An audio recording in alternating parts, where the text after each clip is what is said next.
میرا نام نشا ہے۔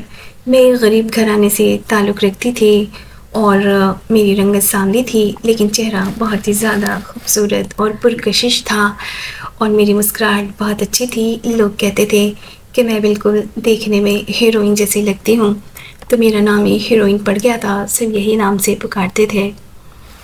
کیونکہ میں ایک غریب گھرانے سے تعلق رکھتی تھی، اس لیے اپنی ضرورتوں کو، چھوٹی چھوٹی ضرورتوں کو پوری کرنے کے لیے میں اسکول میں ٹیچنگ کیا کرتی تھی۔ صبح اسکول جاتی تھی اور پھر واپس آتی تھی شام میں، پھر گھر میں بچوں کو ٹیوشنس پڑھائی کرتی تھی، اور تقریباً اس طرح 7 بجے شام تک میں فارغ ہو جایا کرتی تھی، اور میری یہی روٹین چل رہی تھی۔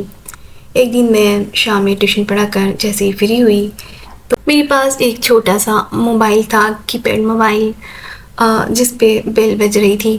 تو میں اٹھی اور موبائل اٹھا کر دیکھی تو اس کی اسکرین پہ ایک نیا نمبر چمک رہا تھا، تو میں نے اسے اگنور کر دیا، کیونکہ اس ٹائم میرے موبائل پہ بہت سارے رانگ نمبرز آیا کرتے تھے، اور میں کسی کو بھی لفٹ نہیں کراتی تھی، کوئی رسپانس نہیں دیتی تھی، نہ بات کرتی تھی، کیونکہ میں ایسی لڑکی تھی نہیں، میں صرف اپنی کام سے کام رکھنے والی تھی، اور اسی طرح سے دن گزر رہے تھے۔ لیکن پھر دوسرے دن سیم ٹائم پہ پھر وہی بیل بجنے لگ گئی اسی نمبر سے۔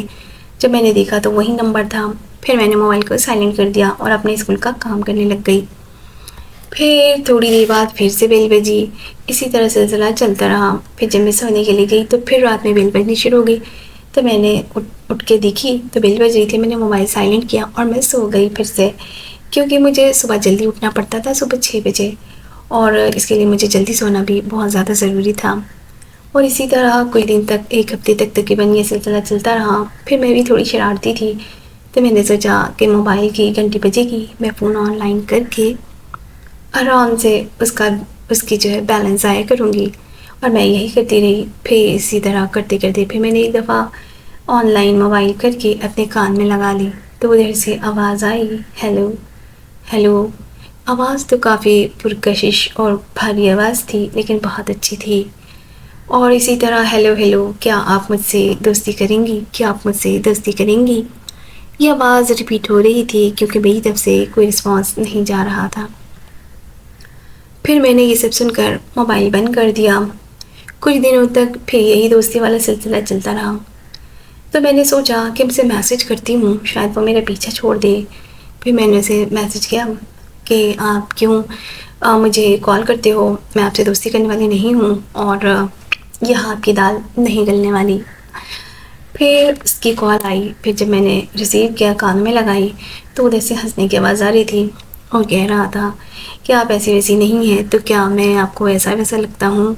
میں تو صرف آپ ہی کا نمبر ٹرائی کرتا ہوں، اور صرف آپ ہی سے بات کرنا چاہتا ہوں، دوستی کرنا چاہتا ہوں، میں تو تعلقات بہت آگے بڑھانا چاہتا ہوں۔ یہ سب سن کر میں خاموش رہی اور سنتی رہی۔ پھر ادھر سے آواز آئی، اچھا تو مجھے لگتا ہے کہ آپ مسکرا رہی ہیں میری باتیں سن کر، اور میں سچ میں مسکرا رہی تھی۔ میں نے لیفٹ رائٹ دیکھا، پھر آواز آئی، اچھا ٹھیک ہے، اب آپ سو جائیں، لگتا ہے آپ لیٹی ہوئی ہیں، اور یہ بات بھی سچ تھی۔ پھر میں پریشان ہو گئی، پھر میں نے فون بند کر دیا۔ پھر کچھ دنوں تک اسی طرح سلسلہ چلتا رہا، تو پھر میں نے ایک دن ہیلو کہا اسے، تو اس کی آواز آئی، شکر ہے آپ نے ہیلو تو کہا، آپ کی آواز سننے کے لیے تو میں ترس ہی گیا تھا۔ پھر جب اس کی چھوٹی چھوٹی باتیں جو ہے میرے دل کو لگنے لگ گئی، باتیں شروع ہو چکی تھی۔ شروع میں تو میں نے بہت منع کیا کہ میں کسی سے دوستی نہیں کرتی ہوں، لیکن وہ مزید تھا کہ مجھ سے دوستی کر لی پلیز، میں ایسا ویسا ہوں نہیں، اور میں سچا ہوں، آپ دوستی کریں گی تو پتہ چلے گا نا، وہی کامن سا جملہ تھا۔ لیکن اس کی باتیں، چھوٹی چھوٹی باتوں کا میرا خیال رکھنا مجھے بہت اچھا لگتا تھا۔ وہ بات بات میں مجھے چھیڑ دیتا تھا، چھوٹی چھوٹی باتوں پہ، یہ بھی بہت اچھا لگتا تھا، اور وہ بھی مجھے سمجھ چکا تھا، تو وہ بھی میری طرح مجھے تنگ کرنے لگ گیا تھا۔ اب دوستی ہماری کافی گہری اور اچھی ہو چکی تھی، اور دوستی کو ٹائم بھی گزر چکے تھے۔ اب میں اسکول جاتی، جیسے ہی فارغ ہوتی تھی فوراً موبائل نکالتی تھی اور مس بیل دیتی تھی یا میسیجز کرتی تھی۔ تقریباً کچھ ہی دنوں میں 500,000 میسیجز چلے جاتے تھے۔ ٹائپنگ اسپیڈ میری کافی فاسٹ ہو چکی تھی، اور بس میسیجز پر ہی بات ہوتے تھے، اور رات میں کال آتی تھی تو میں کال ریسیو کر لیتی تھی، اور صرف سن پاتی تھی کیونکہ گھر تھا، 2 ہی روم تھے، فیملی ممبرس تھے، سن لیتے میری بات، اس لیے نہیں بولتی تھی، صرف سن لیتی تھی۔ اسکول کے گراؤنڈ میں کبھی کبھی ٹائم نکال کے کال پہ بات کر لیا کرتی تھی۔ اب اس کا بولنا، باتیں کرنا، سب کچھ کی مجھے عادت ہو گئی تھی، مجھے بہت اچھا لگنے لگ گیا تھا۔ اب میری بہت ساری سہیلیاں جو میری تھی لیفٹ رائٹ، سب کو میں نے چھوڑ دیا تھا آہستہ آہستہ کر کے، کیونکہ وہ کہتے ہیں نا جب کوئی بہت پاس آنے لگے تو جو پاس وہ دور ہو جاتا ہے، بس شاید ایسے ہی ہوا۔ اور میں اس کی باتیں اپنی سہیلی سے، اپنی بہنوں سے، کسی سے بھی شیئر نہیں کرتی تھی۔ بس یہ مجھے ایسا لگتا تھا وہ میرا پرسنل ہے، وہ میرا اپنا ہے اور وہی سب کچھ ہے۔ اسی طرح کرتے کرتے باتیں بہت آگے چلی گئی، میری پسند ناپسند سب کچھ اسے پتہ چل گیا، اور اس کی مجھے میری ایک ایک روٹین اس کو پتہ ہوتی تھی، میں کب کھاتی ہوں، کب سوتی ہوں، کب پانی پیتی ہوں، کب مسکراتی ہوں، سب کچھ پتہ ہوتا تھا۔ وہ کہتا تھا تو میرے غصے ہونے سے پہلے مجھے پتہ چل جاتا کہ تم غصے ہونے والی ہو، اور یہ سب باتیں مجھے بہت اچھا لگتا تھا۔ پھر ایک دن باتیں بہت زیادہ بڑھ گئی تو میرے دل میں اسے دیکھنے کی خواہش پیدا ہوئی، تو میں نے اس سے کہا کہ میں آپ سے ملنا چاہتی ہوں۔ اس نے کہا کہ میں بھی آپ سے ملنا چاہتا ہوں، بہت بے چین ہوں ملنے کے لیے۔ تو میں نے کہا کہ میں کسی پبلک پلیس پہ تو بالکل بھی نہیں آ سکتی، کیونکہ میری فیملی ایسی ہے نہیں، میں آپ کو بڑی گیدرنگ میں دیکھ سکتی ہوں اور بس صرف دیکھ ہی سکتی ہوں، بات نہیں کر سکتی۔ تو انہوں نے کہا چلو ٹھیک ہے، کوئی موقع ڈھونڈتے ہیں پھر۔ اسی طرح کرتے کرتے اچانک میرے اسکول میں پتہ چلا کہ میرے اسکول والے پکنک پر جانے والے ہیں، فارم ہاؤس۔ تو میں نے اسے فوراً کال کیا اور کہا کہ میں فارم ہاؤس جانے والی ہوں سیٹرڈے کو، آپ بھی آ جاؤ وہاں پر، تو ملاقات ہو جائے گی، صرف ایک دوسرے کو دیکھ لیں گے دور سے۔ میں ریڈ کلر کا سوٹ پہنوں گی اور آپ بھی ریڈ شرٹ پہن لینا۔ وہ مسکرایا اور اس نے کہا ٹھیک ہے۔ پھر اس نے کہا ہماری صدیوں کی خواہش پوری ہو جائے گی نشا، اور بہت خوش تھا وہ، اور میں بھی اتنی زیادہ خوش تھی کہ نہ مجھ سے کھانا کھایا جا رہا تھا، نہ تو کسی سے بات کیا جا رہا تھا، یہاں تک کہ ایک جگہ بیٹھا بھی نہیں جا رہا تھا۔ سب کہہ رہے تھے اسکول پہ پکنک میں جانے کی تمہیں کتنی خوشی ہے، میں کیا بتاتی کہ میری خوشی کہاں سے جڑی ہوئی ہے۔ پھر پکنک پہ ہم جانے والے تھے، ایک دن باقی تھا، پھر اس سے کال پہ بات ہوئی تو اس نے کہا نشا میں تمہارے لیے بکیٹ لے کر آؤں گا، خوبصورت پھولوں کا، تمہارے لیے خوبصورت سا تحفہ۔ میں نے کہا نہیں تم کچھ بھی لے کر مت آنا، بڑی گیدرنگ ہوگی، بس ہم صرف دیکھ سکتے ہیں ایک دوسرے کو، کوئی گفٹ نہیں لے سکتی میں۔ تو اس نے کہا ٹھیک ہے۔ پھر اچانک سے تھوڑی دیر کے بعد اس نے مجھے کال کیا اور کہا کہ نشا میں نے بہت سوچا، ان سب باتوں کو بہت سوچا ہے، لیکن مجھے ایک بات سمجھ آئی ہے کہ اگر ہم دونوں ایک دوسرے سے ملیں اور آپ نے مجھے پسند نہیں کیا، یا میں تو آپ کو کر لوں گا پسند، کیونکہ میں باتوں سے اور اتنے دنوں سے آپ کے ساتھ ہوں، میں تو آپ کا ہو چکا ہوں، اگر آپ کو میں پسند نہیں آیا تو کیا ہوگا؟ اس ڈر اور خوف سے میں ملنا نہیں چاہ رہا ہوں نشا، پتہ نہیں کیوں۔ یہ سب باتیں اس کی میرا دل توڑنے لگ گئی تھی، میرے دل دکھ گیا تھا، کانپنے سا لگ گیا تھا۔ یہ کیا کہہ رہے ہو تم حسن؟ لیکن حسن اپنی بات کہے جا رہا تھا، کہہ رہا تھا نشا یہ ٹھیک نہیں ہوگا ملنا، آپ ایک عزت دار لڑکی ہو، شریف لڑکی ہو، مجھے سمجھ نہیں آ رہا اس طرح سے ملنا۔ مجھے کہہ رہی اس میں برائی کیا ہے حسن، ہم کتنے دنوں سے، سال 2 سال پلس ہو گئے، ہم صرف فون پہ ہی باتیں کریں، ہم نے ایک دوسرے کو دیکھا بھی نہیں ہے، لیکن دیکھنا چاہتی ہوں۔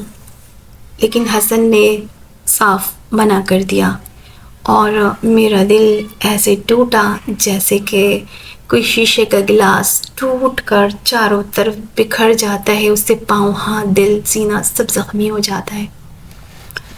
لیکن میں اتنا بڑا زخم حسن کو دکھا نہیں سکتی تھی، میں خاموشی اختیار کر لی اور خاموش ہو گئی۔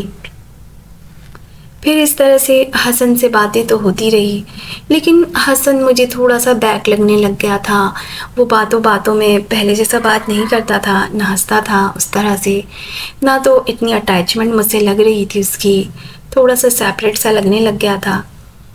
تو میں نے کہا حسن تمہارے اندر ایسی تبدیلیاں کیوں آ رہی ہیں؟ تو اس نے کہا نشا دیکھو، دوست لوگ ملتے ہیں، دوست بنتے ہیں، لیکن ضروری تو نہیں ہوتا کہ ساتھ بھی چلیں ہمیشہ۔ لیکن یہ سب باتیں اس کی سن کر میرے دل کو ایسا لگتا تھا کوئی پتھر مار رہا ہے، اور بہت تکلیف ہوتی تھی، لیکن مار بھی ایسا کھا رہی تھی کہ چیخ بھی نہیں سک رہی تھی، درد و تکلیف بہت زیادہ ہو رہا تھا۔ پھر ایک دن حسن کی کال آئی اور اس نے مجھے کہا کہ نشا میں دبئی جا رہا ہوں ہمیشہ کے لیے پاکستان چھوڑ کر، تو میں نے سوچا تم سے آخری بار کال پہ بات کر لوں۔ جب یہ آخری بار جب میں نے سنا تو مجھے ایسا لگا کہ واقعی پیروں تلے زمین نکل گئی ہے اور میں چکرا کے نیچے گرنے ہی والی تھی کہ میں خود کو سنبھال کے مشکل سے کھڑی کری۔ میں نے کہا حسن کہ تم کیا کہہ رہے ہو، میں مر جاؤں گی تمہارے بنا۔ حسن نے کہا نشا خود کو سنبھالو، تم جو سوچ رہی ہو ایسا نہیں ہو سکتا، اور ہم اس لیے ایک نہیں ہو پائے کیونکہ میں نے یہ سوچا کہ تمہاری کاسٹ الگ ہے، تم سنی ہو میں شیعہ ہوں، اور ہمارے فیملی سٹیٹس چینج ہے کیونکہ ویسے بھی میں غریب فیملی سے تعلق رکھتی تھی، حسن کو پتہ تھا، اور حسن ایک امیر فیملی سے تعلق رکھتا تھا۔ لیکن جب اس نے یہ بات ساری کہی تو بہت عجیب سا لگ رہا تھا اس وقت یہ سب باتیں سننے میں، کیونکہ ہم سب کو یہ سب باتیں بہت پہلے سے ہی پتہ تھی۔ اب کیوں کہہ رہا تھا وہ؟ حسن نے کہا دیکھو تمہاری فیملی میری فیملی کا اسٹیٹس الگ ہے، ہو سکتا ہے ایڈجسٹ نہ کر پاؤ میری فیملی میں تم، یا تم میری فیملی کو ایڈجسٹ نہ کر پاؤ، یہی سب سوچ کے میں بیک ہوا ہوں۔ لیکن حسن کی وہ ساری باتیں مجھے دھڑا دھڑ پتھر مار رہی تھی میرے جسم کو، اور حسن یہ کہتے ہوئے اللہ حافظ نشا، اور فون بند ہو گیا۔ وہ فون ہمیشہ کے لیے بند ہوا تھا میری زندگی میں، لیکن مجھے کیوں سسکتا بلکتا دہکتی زمین پہ تڑپتا چھوڑ گیا تھا حسن، اور میں خود کو سنبھال ہی نہیں پا رہی تھی۔ روتی تھی بہت زیادہ روتی تھی، بات پہ بلا وجہ رو دیتی تھی، کھاتی نہیں تھی، ہنستی نہیں تھی اور بولتی نہیں تھی۔ وہ تو میرے ساتھ ہماری دوستی کو ختم کرتے ہوئے سب کچھ لے کے آیا تھا، میری ہنسی، میری خوشی، میری نیند، میرا سکون، میرا آرام، میرا چین۔ اس کے آنے سے پہلے میں کتنی خوش تھی۔ میں یہی سوچتی ہوں کہ جب دوستی ہوتی ہے تو اس وقت یہ ساری باتیں کیوں نہیں سمجھ آتی کہ اسٹیٹس الگ ہے، فیملی الگ ہے، کاسٹ الگ ہے۔ اس وقت لڑکے ضد کر کے لڑکی کو اپنی طرف کر لیتے ہیں، اور اپنی طرف کرنے کے بعد ایک دم سے یوں پٹکتے ہیں جیسے کہ زندگی چھین لیتے ہیں، بس سانسیں چلتی ہے لیکن زندگی باقی نہیں رہتی۔ یہ سب کچھ دوستی کرنے سے پہلے، پیار کرنے سے پہلے ہی سوچنا چاہیے کہ ہمارا اسٹیٹس کیا ہے، وہ میری فیملی میں ایڈجسٹ کر پائے گی یا نہیں۔ سب کچھ ہونے کے بعد نہیں کرتے یہ سب کچھ۔ حسن